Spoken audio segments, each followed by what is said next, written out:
Во општина Гевгелија и натаму има само 3 заболени од COVID-19, поточно исто колку и во изминатава недела. Последниот објавен позитивен случај во здравствената статистика на Министерството за здравство од 7 август потекнува од Богданци.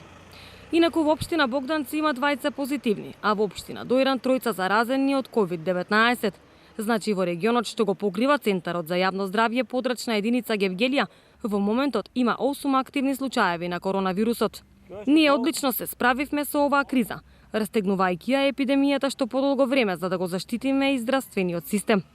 Направени се 650 тестирања, што ни помогна на време да ги нотираме носителите на вирусот, да ги изолираме нивните контакти и да не дозволиме зголемување на бројот на инфицирани граѓани, вели раководителот на Центарот за јавно здравје подрачна единица Гевгелија, доктор Сашо Олумчев, оценувајќи ја состојбата во регионот како стабилна.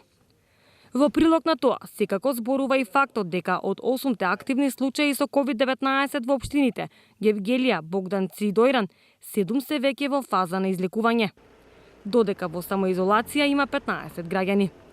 Тоа не е голема бројка, нагласува доктор Олумчев, што несомнено потврдува дека состојбата наметната од пандемијата со коронавирусот на крајниот југ од земјата е под целосна контрола.